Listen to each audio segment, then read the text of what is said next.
wanted new model. ASAP. Bungad niya sa tiyuhin. Alam nito ang dinner na ito kaya tsak na nauunawaan nito ang gusto niyang iparating. Nang ibaba niya ang tawag, nakangising tiningnan niya si Selena na ngayon ay hawak ng phone nito at gulat na nakatitig doon. Bye! Mapang-asar niyang sabi saka tinalikuran ng mga ito. Kasunod ng kanyang mga magulang. Palabas pa lang sila nang ipagtatapon ng babae ang laman ng lamesa. Wala talagang breeding. Palibas ay hindi kasi iyon nabibili sa palengke. Paano mo nakilala ang owner ng Carlos? Tanong sa kanya ng kanyang ina. I own that company. Tipid niyang sabi. Halos masamid ang mga ito kahit hindi naman umiinom kaya ngumisi siya sa magulang. Are you kidding me? Sabi ng kanyang ama. No, I'm not. It's Uncle Carlos' name, but I own the whole company. Sinimulan ko ang plano. College pa lang ako. Last year, nung malis ako sa poder niyo ay nagsimula ng umangat ang company. You see, hindi na pariwara ang buhay ko. Cool niyang sabi sa mga ito. I'm so proud of you. Naluluhang sabi ng kanyang ina. I'm so proud of myself too, Mama. Sinulyapan niya ang kanyang ama. I did it, Papa. Not as big as your empire, but I still did it on my own. Good. That's my daughter. Tugon ng ama. Madami ako na-realize sa araw na ito. Kaya anak, kahit ang kasal niyo ni Sandro, huwag mo nang ituloy. Kung ayaw mo't napipilitan ka lang. Nawala ang ngiti sa labi ni Amara. No, Papa. Tuloy ang kasal at huwag kayong makikialam about this. Akin lang si Sandro. Akin siya. May nangyari na sa inyo? Sabi ng kanyang ama. Mangyayari pa lang, Papa. Bawal ang kontra, magagalit ako. Sigang ani niya sa ama. Amara, nandito si Kuya sa apartment. Bungad ni Mika nang tumawag si Amara. Sinusundo ka na? Worried niyang tanong. Ngumiti naman si Mika sabay tango. Hindi na kita mahihintay. May mga kasama siyang maid at sila na nag-impake. I understand. Hi, Kuya Michael. Magiliw na sabi ni Amara nang sumilip ang kuya nito. Tumango ang lalaki at tipid nang ngumiti. Pwede ko pa naman bisitahan si Mika, Kuya? Of course. Hindi ko ikukulong ang kaibigan mo. Kailangan lang niyang magstay sa asyenda for her safety. Thank you, Kuya. Pwede akong pumunta sa asyenda? Excited na tanong niya. You're always welcome, Amara. Tugon ng kapatid nito. Too cold, but for Mika and Amara, Michael is their savior. Kapag nasa alanganing sitwasyon sila dahil sa kalokohan nila, dumarating ito. Kahit nga hindi nito aminin, alam niyang isa ito sa dahilan kung bakit successful ang negosyo niya ngayon eh. Girl, need to go na. Tawag na lang ako later. Masayang sabi nito saka kumuway pa. Tumango siya. Ingat, love you. Unti-unting nawala ang ngiti sa labi ni Amara nang matapos ang tawag. Malungkot siya dahil alam niyang malaki ang magiging pagbabago sa buhay niya dahil mawawala sa tabi niya si Mika. Pero kailangan niyang tanggapin ang desisyon nito para din sa ikabubuti nito. Hey! Nagulat si Amara nang sumulpot sa kanyang silid ang kasintahan. Hindi man lang kumatok ang loko. What are you doing here? Nakaangat ang kilay na tanong niya. Hindi ko ba pwedeng mamiss ang girlfriend ko? Nakangising tanong nito. Tumabi ito sa kanya saka ipinulupot ang kamay sa bewang niya. Miss mo ko? Shucks, ang ganda ko talaga. Kiss ko. Nakangising sabi niya saka itinulis ang nguso na parang naghihintay ng halik mula sa binata. Kung noon, siguradong magpipigil ang binata pero dahil kasintahan niya ito, handa niyang pagbigyan ng halik na gusto nito. Alam mo, magjowa tayo pero hindi pa tayo nakakapag-date. Tara, date tayo. Amara, dapat ako ang nagyayaya sa'yo. Ayaw mo naman akong yayain eh. Kaya ako nandito kasi yayayain sana kita. Ani ng binata na aliw na nakatitig sa maamong mukha ni Amara. Really? Oh my gosh, tara na. Excited niyang sabi. Nagpaalam na ako sa parents mo. Maganda ka ng pang isang linggong damit mo. Ha? Date lang ang sinabi ko, Sandro. Hindi tanan? Amara baby, walang nagtatana na nagpapaalam sa magulang. Talaga? Eh ba't 1 week? Hindi ka busy sa company? I have my man to do all the works for me. Na, rich kid Poppy Sandro. Poppy? Yak! Sumimangot na pinalo niya ito. Baby mo ako. Anong tawag ko sa'yo? Baby? Ew, mukha ka ng damulag. Sa'kin kasi, bagay na bagay ang baby. See this? Sabay turo sa muka. Baby face. Whatever. Bilisan mo na mag-impake. Ano ng binata. Saka, pinalo ang pang-upo niya. Sandro, inis niyang sabi. Masarap pagpisil, pero walang thrill pagpalo. Parang magulang ang dating. Malutong na natawa ang binata sa kahinila ang dalaga palapit. Ay Amara, lagi mo na lang akong pinapatawa. Kasi magaling ako mag-joke? Tanong niya rito. No, kasi ikaw ay ikaw. Kahit corny pa ang joke mo, itatawa pa rin ako. Remember nung mga bata pa tayo, umiyak ka kasi hindi ako tumawa sa joke mo. Nangako ako sa'yo, natatawa na ako palagi. Gago, paano ako kikiligin kung ganyan ang banat mo? Kainis naman to. Himutok niya sa tinalikuran nito at tinungo ang walk-in closet niya. Humina na lang basta ng maleta at naglagay ng mga gamit. Hindi mo kailangan ng ganyan. Sa beach house ng kaibigan ko tayo pupunta. Puna nito sa mga damit na nilalagay niya. Pagkarinig sa word na beach, automatic na tinungo niya ang parte kung saan nakalagay ang mga two-piece bikinis niya. Faster, bilin ng binata. Wow, Poppy? Stop, Amara. Saway niya dito. KJ, tayo lang ba nandito? Napansin mo? Nakangising sabi ni Sandro. Perfect. Matutuloy ko na ang seduce 101 ko. No, Amara. Remember, kailangang maging el fuego ka muna. Ayaw mo naman akong pakasalan. Alam nga namang magpaampon ako sa family niyo bago mo pa ako tsuktsakin. Fetish mo ba yun? Bibig mo? Saway ng binata. Minsan, siya pa ang nahihiya sa walang filter nitong bibig. Nag-practice na tong bibig ko. What? Tom, nag-practice? Kanino? Baliw? Anong kanino? May pangalan na ba ang banana? To, medyo sumagit ang pangako. Ang ending, kinain ko na lang. So be careful. Baka makain ko din yan. Automatic na napaatras ang binata sa sinabi nito. Pwede ba ako mag-boreless dito? Gusto ko matry yung maligo sa dagat ng nude. Shock, exciting? Yeah. Tipid na sabi ni Sandro na abala sa pagbubukas ng pinto. Masarap talaga matulog kapag payapa ang isip at puso mo. Kagaya na lang ni Amara.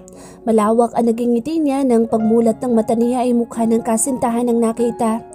Napagod sila sa biyahe kaya naman parehong nag-decide na matulog muna. At oo, magkatabi silang natulog ng binata. Trinay niyang akitin ng binata kaso walang effect. Iniisip niyo siguro kung bakit pa niya itinutuloy ang plano. Ewan niya ba? Baka mahal na niya. Kaso masyadong malalim ang word na iyon lalo pat naguguluhan siya. Mula pagkabatay nakasama na niya ito. Lahat ng kalukuhan niya kapag kasama ito ay pilit inuunawa ng lalaki. Best friends? Di ba yun naman kasi talaga sila? Nabago lang dahil sa marriage na plinano ng kanilang mga magulang. Are you okay? Nagmulat na pala ito ng mga mata.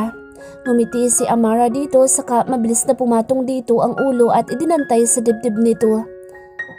Ang dami kong iniisip, Sandro. Tulad ng? Masuyong tanong nito. Kung anong klaseng official ba tayo? Kung ano ang dapat nating nararamdaman sa isa't isa? Ganoon kagulong isip mo? Ano ba ako sa'yo? Boyfriend? Mabilis niyang sagot. Yun ang pagkakaunawa ko sa official na sinasabi mo pero ewan ko lang sa'yo. Hinaplos niya ang likod ng dalaga. Girlfriend, that's you baby. But no I love yous? Ganun? Ba't yung iba? Jowa with love. We're different. Don't rush baby. Kikiligin na ba ako? Pinisin ni Sandro ang pisngi niya. Kiss mo ko. Kailangan na natin bumangon. Nagugutom na ako. Nakangising sabi ng binata.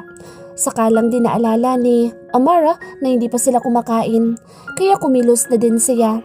Naunang lumabas ang binata dahil magluluto daw ito. Naiwan naman siya sa silid. Papasok na sana siya sa banyo kaso natigilan nang mapansin ang cellphone nito na umilaw. Baby! Lumapit siya sa lalaki at mahigpit itong niyakap. Are you okay? Masuyong tanong nito sa dalaga. Yes, of course. Sumigla na ang tinig niya saka pabirong humaplos ang kamay sa abs nito. Plano sana niyang ibaba pa ang haplos kaso mabilis nito iyong pinigilan. KJ? Maktol niya saka naupo na lang sa bakanteng upuan malapit sa binata. Nangalumbaba at seryosong tinitigan ito. Nang lumingon ito, agad siyang ngumiti. Mag-swimming tayo mamaya? Alok ni Sandro. Oo ba? Ngumiti na lang ang binata. Something is off, pero mas piniling manahimik. Kilala niya si Amara. Magsasabi naman ito kung may problema. Panay ang tili ng dalaga habang nakikipaghabulan sa binata. Malakas na mga tili kapag nahuhuli nito at tawa kapag kinikiliti nito. Nang mapagod, hinila niya sa buhangina ng binata saka naupo doon. Yakap lang siya nito. Thank you. Nakangiting sabi ng dalaga sa kasintahan. Ikaw ang best friend ko bukod kay Mika. Ikaw ang first boyfriend ko. Ikaw ang dahilan ng mga ngiti ko ngayon. And thank you, Amara. Ikaw ang dahilan kung bakit masaya ako ngayon. Gusto mo ba akong pakasalan, Sandro? Natigilan ang binata sa tanong ng dalaga. Kung hindi mo kayang sagutin kasi iniisip mo masasaktan ako, please. Huwag ganun. Gusto ko dapat pareho tayong happy. Be honest. Because I can accept the truth, but not your lies. Amara? So, arte? Sorry, tinatry ko lang maging emo girl. Anya na malakas na sinabayan ng tawa. Saka mabilis na tumayo at tumakbo sa tubig. Napabuntong hininga ang binata saka maingat na hinaplos ang kwintas na may pendant na singsing. Mula iyon sa kanyang ina. Sabi nito ibigay daw iyon sa babae na sa tingin niya ay tamang babae na makakasama niya habang buhay. Right timing lang. Amara baby, yun lang ang kailangan ko. Usal niya habang nakatitig sa babaeng malakas na tumatawa dahil sa pakikipaglaro nito sa mga alon. Maya-maya lang ay nagtungo ito sa parteng hanggang balikat nito. Malawak ang ngisi nito sa kanya. Thank you talaga, Carlo. Kausap niya ang tiyuhin habang si Sandro ay may kausap din sa telephone nito. Mukhang negosyo ang pinag-uusapan base sa ekspresyon ng mukha nito. Ba't ba kasi kailangan mo pang umalis? Magbabakasyon lang naman. Tugon niya sa lalaki. Ngumiti siya ng mabaling ang tingin ni Sandro sa kanya. Alam ba ito ng parents mo? Ni Sandro? Sasabihin ko kay mama later. Nasabi ko na kay Sandro. Tugon niya. Bagya pang nakagat ang labi dahil sa pagsasinungaling. Fine, ikaw ang bahala. Gaano ba katagal? Not sure. Depende kung mag-enjoy ako. Bumuntong hininga ang kausap. Sige na, ibubuk ko na ang flight mo. Thank you. Iho, ano ba talagang tumatakbo sa isip mo? Sa ginagawa mo'y mawawala sa iyo si Amara. Napabuntong hininga si Sandro sa sinabi ng kanyang ina. Bahagya siyang lumayo dahil ayaw niyang marinig ni Amara ang pinag-uusapan nila. Ma, mahalaga ang negosyo natin. Pinaghirapan niya ni Lolo. Hindi ako papayag na mawala yun at mapunta sa mga taong gahaman sa pera. Pero sa ginagawa mo, si Amara ang mawawala sa iyo, Sandro. Matalik mo siyang kaibigan. Mabuting tao at malaking tiwala sa iyo. Anak, ginagamit mo siya, alam mo ba yun? Napupuno rin ng galit yung puso mo. Alam niyang naiiyak na ang ina sa kabilang linya. Sorry, Mom. Anya, saka ibinaba ang tawag. Nang bumaling siya sa dalagay malawak ang naging ngiti nito sa kanya. Masasaktan niya ang ina kapag sinabi niya ang totoo dito pero darating ang panahon na kailangan niya ipaliwanag sa ina ang totoo. Pero tsak na masasaktan nito sa malalaman nito. Di pa siya handang mag-confess sa ina dahil alam niyang mawawasak ito. Sandro? Lumapit si Amara sa binata na agad ngumiti at pumulupot sa kanya ang mga braso. Tahimik na ang gabi. Masarap ang pagdampi ng malamig na hangin sa kanilang mga balat. Inubos nila ang ilang araw sa masayang kwentuhan at harutan. Konting touch-touch, kiss-kiss pero hanggang doon lang. Nakausap ko si Mika. Gusto daw niya ako makausap ng personal. Tungkol saan? Hindi ko alam eh. Alam kong busy ka sa negosyo. I think sapat na 3 araw sa bakasyon na ito. Kailangan din ako ni Carlos sa company. Nabanggit ko naman ang tungkol doon sa iyo, di ba? Isa yun sa masayang kwento na ibinahagi niya sa binata. Yun ba talagang gusto mo? Ang putulin ng bakasyong ito? Alam mo namang kailangan eh. Okay, kung yan ang gusto mo. Masuyo niyang inilapit ang labi sa dalaga. Mika Inosente! Tawag niya sa kaibigan nang makita itong papasok ng kanilang tahanan. Mas gusto raw nitong sa bahay nilang nila sila magkita. Hinitid ako ni kuya. Susunduin niya ako kapag tinext ko na siya. Yumakap siya dito. Blooming ka, bakla. Si Tania dito. Hinila niya ito patungo sa ikalawang palapag kung nasaan ang kanyang silid. Naibili na niya sa maid na dalhan siya ng merienda. Siyempre, nasa jeans kasi talaga yan, girl. Mukhang hiyang sa asyenda, girl ah. Nagkalaman ka at mas lumaki din ang very light ang dede. Baliw, malaki naman talaga yan. Ani Mika na sinapo pa iyon. Malutong siyang natawa. Pagpasok sa kanyang silid ay hinila niya ito patungo sa terrace kung saan paborito niyang tambayan. Simula noong bata pa siya. Anong ganap? Tanong ni Amara. Pagkaupo nilang dalawa. May iniabot ito sa kanyang kulay puting rectangular shape na nagpalaki sa kanyang mga mata. Kahit inosente siya sa ilang mga bagay, alam niya kung ano iyon. I-pregnancy test kit. Tom, legit ba to, girl? Gulat na gulat niyang tanong. Malawak na ngumiti si Mika. She looks happy. Naluluhang niyakap niya ang kaibigan. For real? Oo, Amara. Alam na rin ni kuya. Luckily, hindi niya ako napatay. Pabirong sabi nito. Tutulungan niya din daw ako na palakihin ang bata pero sa isang kondisyon. At ano naman yun? Hindi dapat malaman ni Santi. Oo girl, siya ang tatay. Siya lang naman ang nakatsukutsakan ko. Nakangising sabi nito. Alam talaga ang takbo ng utak niya. Kahit anong gustuhin mo, susuportahan kita, my friend. At least, okay na ito. Alam at ramdam niyang okay ito. Move on real quick talaga ang gaga. At para din sa safety namin, iaalis muna kami, Amara. Baka matagalan bago tayo muling magkita. Hanggang ngayon ba'y may nagtatangka pa rin sa buhay ng pamilya niyo? Oo, kahit mas nakasanayan ko ng gamitin ang binago naming apelido, ay hinahabol pa rin ako. Kami, ng pagiging almaras namin. Seryosong sabi nito.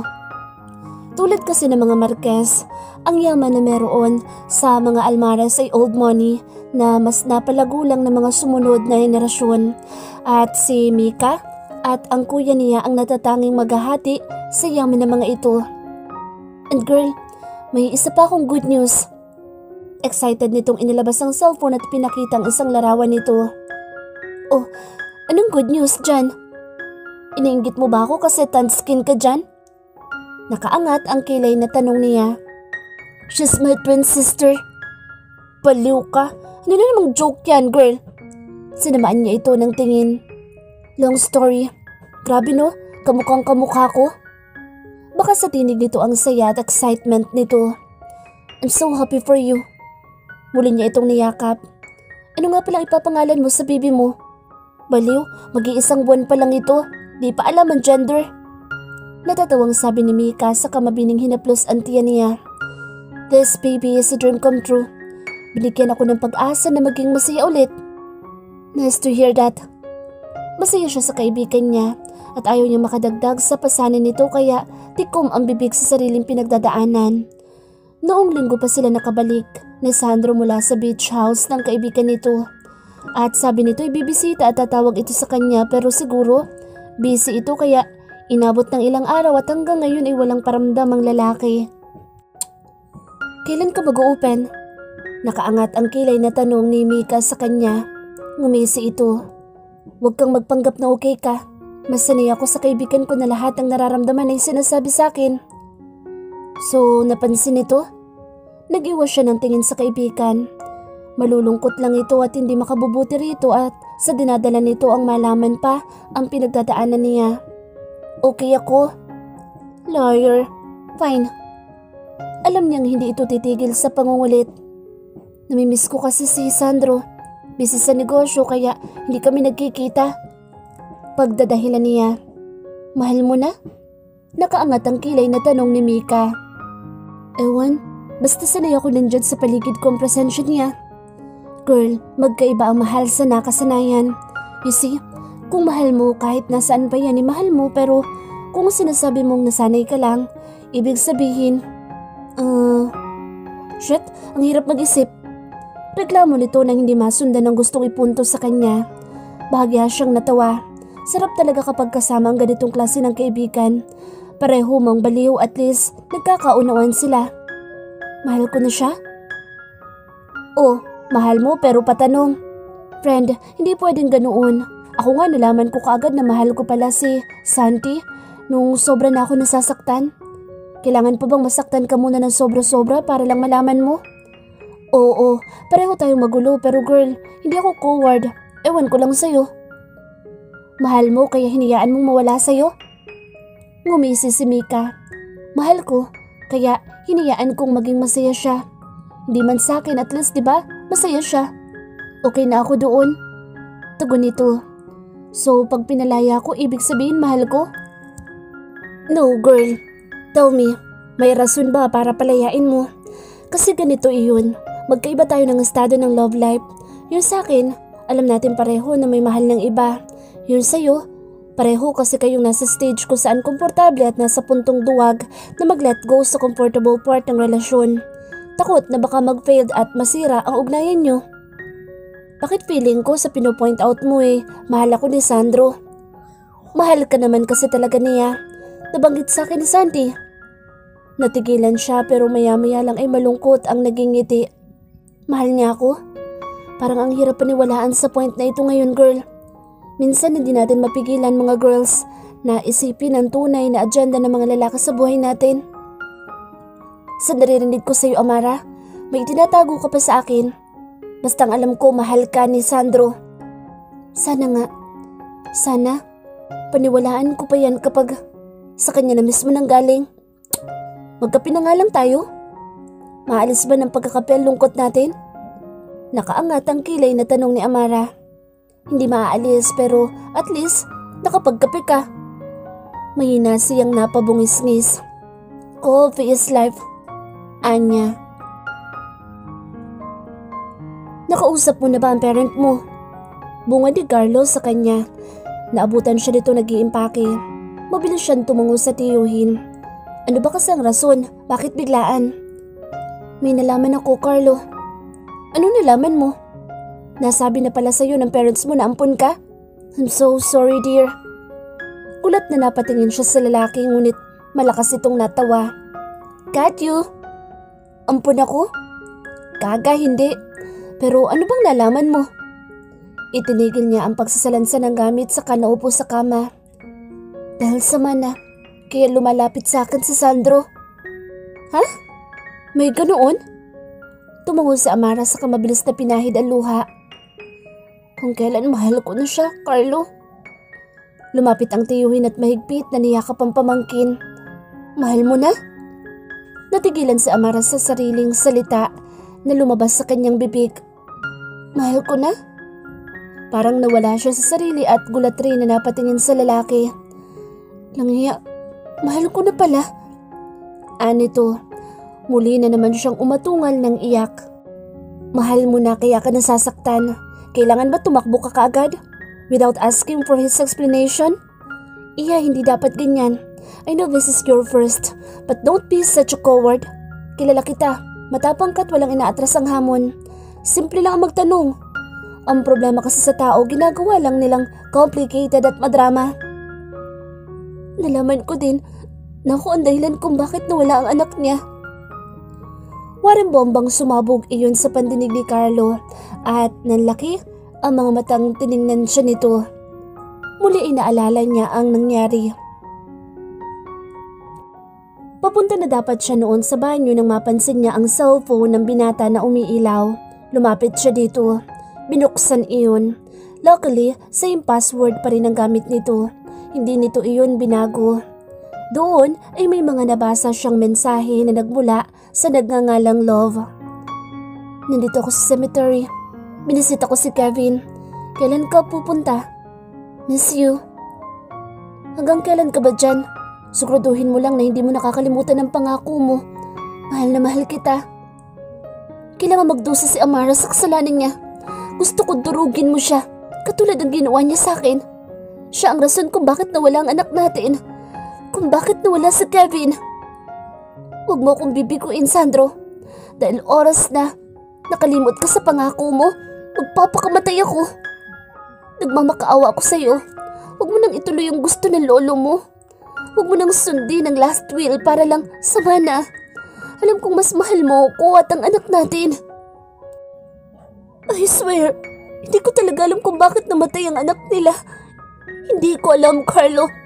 To the point na dahil hindi ko alam ay mas nagigilty ako.